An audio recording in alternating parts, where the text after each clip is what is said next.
Well, Renato right here. Obviously, you called for, Money Moicano wants these big events, these big moments. So I guess what are the emotions now that you do have a spot on this historic UFC 300 card? Feeling great. UFC 300, great card, great opponent. I think it's a good opportunity for me, so I'm just honored to be here. Correct me if I'm wrong, I think you guys were the last fight added to this card. So were you expecting to be on that card, or was it a surprise when they called you? No, it was a surprise. I was expecting to fight in UFC 301 in Brazil, or even on the pay-per-view in London, on Europe. I was expecting that because that would make sense. But guess what? They call me, and I'm here. Is this the better card to be on for you, 300, rather than those two other ones? Definitely is a card that I want to be. Of course, UFC 300 on the prelims, several champions face each other, like Davidson Figueiredo and Cody Garbrandt, and I'm fighting on the same card. I wish was on the main event. I wish was on the main card, but guess what? It is what it is. And what do you make of Jailin as an opponent? Because obviously, I think we kind of expected you'd be fighting Paddy because you guys were talking back and forth. So when they came with Jailin, what went through your mind? Man, of course, I wanted Paddy because on the paper it was the easiest fight, the easiest fight, and I would get more people know him. So that's what it's about. But at the same time, I don't choose my opponents, and I don't have time to sit and wait, So I'm 34 years old. I have to fight. I have to get money. I want money. UFC 300. Which card would be better to get money? Of course, Dana White gonna raise the bonus, so I want the bonus too. And let's go. I think it's a good fight for me, to be honest. Jailin Turner is tough, but I'm better than him. Did you have to bring anyone to train with, considering how tall he was and how long he is? Yes, I was training with some 170 guys, tall guys, strikers, very hard to take down, and I will be ready. And I know you like to be critical sometimes of certain main events in the Apex and everything, but for this pay-per-view, can I get your thoughts on the main event between Alex and Jamal and the BMF fight between Justin and Max? Man, when they first started to make the card, I was talking a lot of shit about the card, especially because I wanted to see like John Jones, Conor McGregor, but I think Alex Pereira, he's becoming a star in UFC, and I think in the end of the day, the card could not get any better. And especially for Max Holloway, Justin Gaethje, that's going to be a banger. That's going to be an amazing fight, and I'm glad that I will fight and then watch the fights. Actually, last one for me. Obviously, after your fights, you call Moicano wants money. There's a lot of competition for these bonuses on this card. So I guess how do you separate yourself? How do you win on Saturday? To be really completely honest with you, I don't think I'm going to get the bonus. Even if I finish him, we have 13 fights, 12 champions, and it's going to be tough to have a fight better than Max Holloway and Justin Gaethje, or Tsarukian and Charles Oliveira, or Alex Pereira. I think that the card will have a lot of finishes. So to be completely honest with you, I just want to get the W. I want to finish Jailin Turner and move on. Going off of that with the bonuses right here, I'm just curious, do you think that Dana should do something special for this card, maybe give everybody who finishes the bonus? 100%. He should do that in every card. It's hard to get a finish on UFC, and I think if you do, you should get more money. But guess what? I don't make the business. I am just an employee, so whatever they do, I agree with. Back here, Renato. Speaking of money, I know you have your YouTube channel. You have a ton of things going on outside of fighting. You have the Home of Fight podcast now. So I'm curious, what do you think are some of the best side hustles for MMA fighters? I think talk about of MMA is easy because I have been training since I started training jiu-jitsu when I was 10, so I know the sport. I compete professional MMA since 2011, so I have been in the game for a long time. But the problem is some fighters, they are dumb. I don't know if you guys know, but some fighters, and I don't even speak English, but I am trying. But some fighters, they do speak English, but they are dumb, or sometimes they are lazy. But guess what? We don't have much time on this game. 10, 15 years. And I'm glad that you say huge shout out to my channel, Money Moicano channel, and huge shout out to the podcast, Show Me the Money. Me, Gilbert Burns, and Maddie, we're doing a great work. So if you guys want to check it out, great podcast. But to answer you, depends on what you like to do. I like to talk shit. I like to, to make some money. So what's better than do a podcast? Hey, Renato, right here.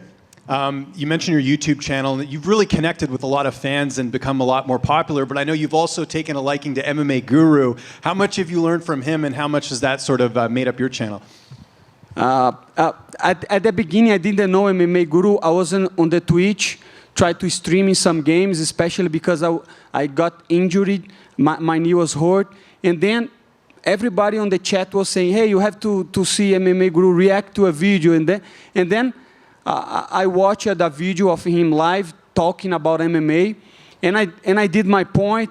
And I called him several words. And then after that, I started to watch his content. And then I moved to YouTube. And when I did a video about fighters, he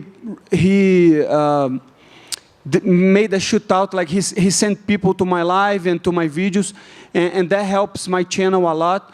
I think one thing people are not realizing that today is a new game, completely different. You see guys that don't have any background on journalism, or they just are on literally their mom's basement, but they can connect with the public, and they do a great job, because they can imagine that we're doing this press conference right now, and now you guys have to edit and have to work, and that's very hard. But for a guy on YouTube, he just take the video and talk shit about fighters and give his opinion. So I think YouTube is going to get much more popular in the next couple years. And to be completely honest, he's doing a great job. You like him or not, everybody's talking about him. Is that something you'd want to do after your career's done, is do that full time, is just do YouTube commentary? I want money. Yeah. If I make money on YouTube, that's good. If not, I will try something else. But of course, I like to talk about MMA. It's easy for me to do the videos. I like to connect with the fans, and I like the fans are, like you say, recognize me a little bit more. And I think it's a good situation. And just last one for me, a win over Jailin, especially a finish. Where does that put you in the division? Because Jailin's, fought some really good opponents, got some good wins. He's very good. He's very good. But I will beat him on Saturday, and I will be on the top 10. And then we'll see. We'll see. I don't have an opponent in mind right now, but definitely I want to fight somebody on the top 10. I want to get closer to the title, and I want more money. Renato, right over here. Renato, big press conference tomorrow. A lot of fans love listening to you talk. Do you have anything special planned when you get on the mic tomorrow? Not really. I never try to plan anything, I have my principles. I have something that sometimes I want to talk about. And what I want to talk about, maybe tomorrow, maybe on the fight day, is you have to get ownership of your life. Because back in the day, I used to blame other people for my faults. I used to give excuses for everything. Nowadays, this has changed my life, to be accountable of my actions. If I do something go wrong, that's my problem. If I do something go right, that's my actions too. So I wish people nowadays would care more about the accountability. I think that's my message. And then one more question to talk about what Bree brought up. You have your podcast, Show Me the Money, with Matt and Gilbert. Can you talk a little bit about what you guys do talk about? We talk about money and MMA, and we bring some fighters to to do the podcast we did with Jamal Hill, and it's a very good show. And if you are a degenerate that loves gambling, Matty is a gambler, and he's doing a good job. On the other day, he hit a 46,000 parlay with $1,000, so motherfucker is making money.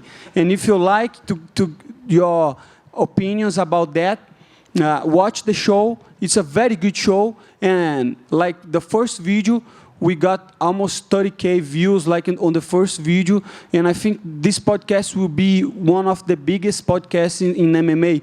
We still need a lot of content in MMA, not generic stuff, like good stuff, good productions, and we're doing that on Show Me the Money, and Home of Fighting is doing a great job too, so it's a win-win situation for fighters. Thank you. Just a quick one right here. When you talk about MMA and fights with Gilbert and other people like that, do you kind of see another perspective that you might have not seen when you're in the cage? Do you get to learn a bit more just breaking down fights? Yeah, it's different because when you're talking about MMA against a guy that doesn't do MMA or the fighter, you can see different opinions, and definitely that changed my mind in couple fights, and especially if you're talking with a guy that like to bet. It's not like a fighter because let's say Armand Sarukian and Charles Oliveira, if I am giving my prediction, I will try to do like on the technical aspect, right? I will say he's good that, he's good here, and I think one or another will win. But when the guy likes to bet, he do like props and finishes on the second round and crazy stuff that I don't like. So just remember, I don't bet. You know, I just go to the podcast and I gave my opinion about fight. Thank you so much.